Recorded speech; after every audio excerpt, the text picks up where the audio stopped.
What I got, you can't buy. It resides between my eyes. Walked through the fire, came out better on the other side.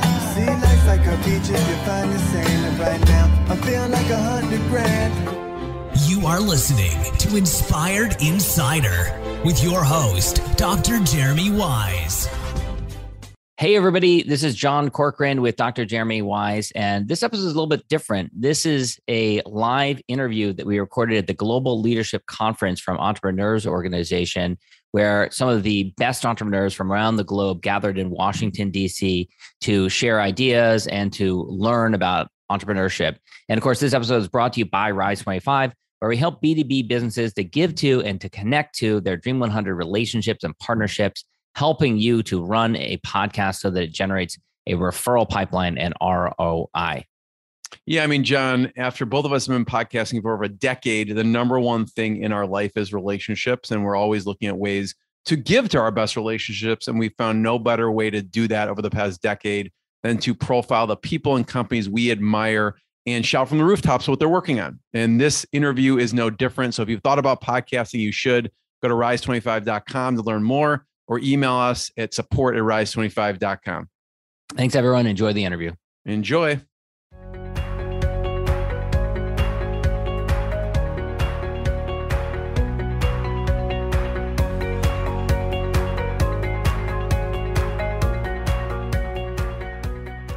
Jeremy Weisz here. We're live from EOGLC, brought to you by Rise 25. And tell people a little bit your name and what you do. Absolutely. First of all, thanks for having me on.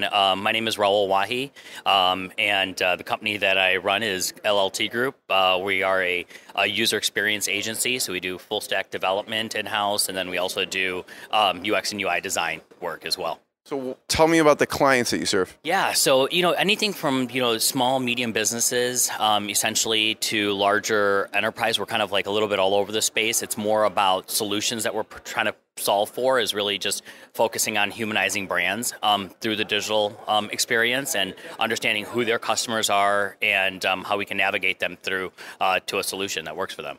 What are the pain points when they come to you like, well, we need help? What are they experiencing? They're probably going, a lot of them, they're just going through, there's confusion. There's brand confusion, right? So essentially, we try to kind of take a pause and we step back and we say, what's the brand problem? Why did you start this? You started this to solve something that was so much larger. So what is that brand promise? And so you unpeel some of these layers that have built up and scabbed over these pieces, and you kind of start fresh, and you start the healing process through that. And we focus in on their brand promise, we focus in on their why, their purpose, and then essentially what's interesting is that through those conversations, creative happens. Creativity is born, right? So essentially, they're not coming to us, they think they might be coming to us and they need to have examples and competitors and all of that, but their experience, their digital experience, is about who they are. It's about bringing that through life, on the web, on their social, the way they talk, the way they communicate, the tone of that, the imagery that they use, all of that kind of wraps up in a full package for what their brand promise should really be. What do you see the big mistakes companies are making? Because I'm sure they come to you like, we need to redo this, and you've seen probably some very interesting things of, yes, we need to switch this out, and maybe something they've worked a long time on or they've had a long time on the website. So what are some big mistakes? The mistakes and a lot of that comes from obviously the learning component. And so for us, one of the biggest things that we tell them is, take a step back, and you don't have to essentially come in and do this all at once, right? Because it's overwhelming. They feel they need to revamp everything. Absolutely. You maybe have a 1 or 2 person marketing team, on some of these small, medium-sized businesses, and that's not all that they're working on. It might be all that we're working on for them, but this is not all that they're working on. So you have to give this enough attention. I mean, it'd be like, getting up in the morning and just walking out with your pajamas on. I mean, I guess we're doing that virtually anyways now, but in theory, that's what you would be doing. You don't take the time to really consider yourself and give some self-health there. So I think just phase it out. Figure out what does success look like, break the project down in phases, and tackle one thing at a time. Just take your time with it. This is a massive investment. Just like, your health is massive. This is your company's health. So take the time and do it right. You're not just going to walk into a gym, work out for 2 weeks, and achieve the goal that you're looking to set. So take the time with this. It's a slow rotation.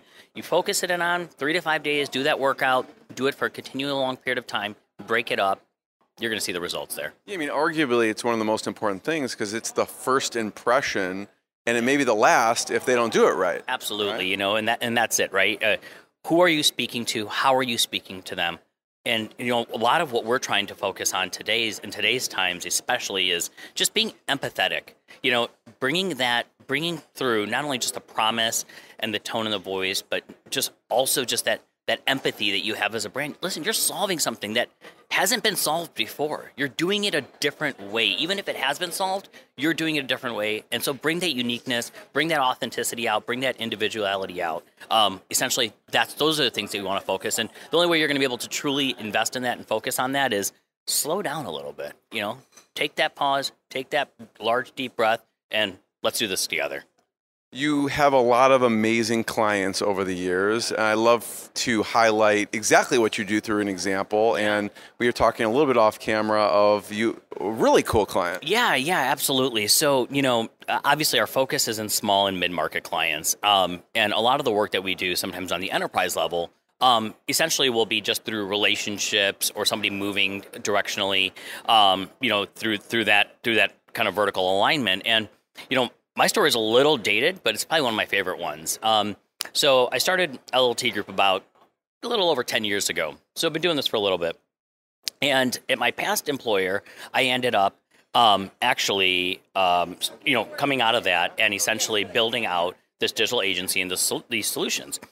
So what happened was at that time, completely startup, I started my company on a $780 unemployment check. And, and I knew at the end of the day, this is what I wanted to do.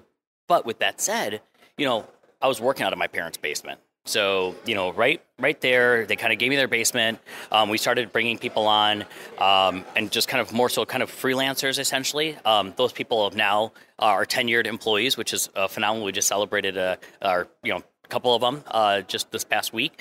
But so we get to a point where the company was the Lego Group, right? So everyone knows about them, but basically what we did was the branding and packaging for some of their products. So been doing a great job, over these couple quarters, and they're like, we'd love to come out there and see you guys. And we're like, yeah, sure, absolutely. Get off the phone, sheer panic, right? What do? We're entrepreneurs, we solve problems, right? Just have them come eat at your parents' house. Yeah, That's fine. Yeah. So we go out to the community that we live in and get a shared office space, right? Rent it for the day. I think it was, 10 years ago, it was still like to rent the whole space out. It was like $3,000 for the day, which was a large investment. I mean, this was, we didn't have a ton of companies. I just told you, we just started it 2 quarters ago with $700, and now here we are, putting this large investment in. We deck the place out. We give the lady, the receptionist, we give her an LLT shirt. We have screens. I mean, we look like we own the building at this point. Anyways, so that morning comes, and we're, hanging out there, and, kind of my parents, they're like, hey, good luck, blah, blah, blah, this, that, the other thing. I go to the Regis, and I'm kind of hanging out there, whatever. And my dad and I talk quite a bit, and we're pretty close. And so he's calls me up, and I'm like, I can't pick it up right now. I'm just waiting on them to show up. So, anyways, 10, 15 minutes, 20 minutes go by. I got like 4 missed calls or whatnot, and finally, I'm like, it's been 30 minutes. Like, what's going on here? Like, where are they at? So finally, my dad left like 3 voicemails too, which is kind of, I was a little, nervous, and I, didn't know what, and anxious. So I call him back, and I'm like, hey, Dad, what's going on? And he says, hey, you've got some people at the house here. And I said, what do you mean? He said, your meeting is at the house. And I said, don't say a word to them. Don't talk to them. What are they doing right now? He's like, oh, we're hanging out in the back. He was painting his pergola, and they're hanging out in the back. I just got some breakfast for them. They wanted some coffee, orange juice, all this stuff. They're waiting for you. And I said, Dad, go inside. Let them be. I will be there in 10 minutes. I get there, and they're like, hey, man, really nice office. Love the outdoor. I said, I'm like, what? How did you guys find this? I said, well, we came to the billing address on the invoices. That's how your customer account is set up. They showed up there. We had a great conversation. My dad hung out with us. He's talking about pergolas and building. And this is like Lego Group. Like, Dad, they don't need to hear your shared experience on your outdoor landscaping projects. Anyways, fast forward that 10 years later, still have the CMO come to our home. He has never been to my office. I have this, really nice office in the area. And today, even to this time, still comes to my home, stays at my home, hangs out with our family, all of that. And essentially, it just realized that, hey, listen, they invested in me. They didn't care about all the bells and whistles. At the end of the day, they invested in me because I cared that much about them. So it was that at the end, it didn't matter that I didn't need this big office and all these, all these great tips and tricks. At the end of the day, what they wanted was authenticity. They wanted that individual person. So that's kind of it. And, we're really excited about the partnership and obviously been growing it ever since then. I love that. And some entrepreneur told me, big companies are trying to look small and small companies are trying to look big. Yep. And that's amazing. Where can people check you out online? What's the website? Absolutely. So LLT group, GROUP.com. So LLT-group.com is where they can check us out. You follow us at LLT Group on Instagram, and then we're also on social media and LinkedIn. So check it out, live from GLC. Appreciate it. Thank you. What I got, you can't buy. It resides between my eyes. Walked through the fire, came out better on the other side. See, life's like a beach if you find the sand. And right now, I'm feeling like $100 grand.